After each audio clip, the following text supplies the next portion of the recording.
បងចែថ្ងៃនេះបងប្អូនអត់មកចូលរួមច្រើនណាស់ខ្ញុំទូរស័ព្ទទៅសួរទៅបានដឹងថាគេទៅប្រជុំនៅផ្ទះតកែជូហើយគេទាំងអស់គ្នាចង់ឲ្យលបងឯងប្រគល់ពូហ្វាន់ចេញមកម្យ៉ាងទៀតគេចង់ឲ្យលោកម្ចាស់ហងដោះស្រាយពីរឿងនេះទៀតផង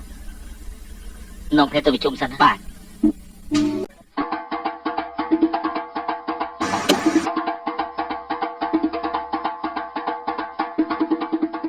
ថៅកែជូនឹងគ្នាគេមួយចំនួនទៀតអូសទាញលោកម្ចាស់ហងចេញមុខណាត់ខ្ញុំឲ្យទៅជួបនឹងលោកម្ចាស់ហងនៅថ្ងៃស្អែក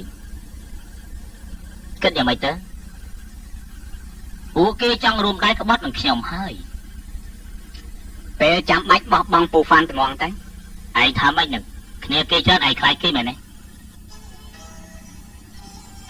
រស់ក្នុងសង្គមសំខាន់បំផុតត្រូវគិតពីសច្ចធម៌ត្រូវប្រកាន់នូវគោលការណ៍របស់ខ្លួនបើសិនជាគេអាងមនុស្សច្រើនយើងក៏មិនញញើតនឹងគេដែរ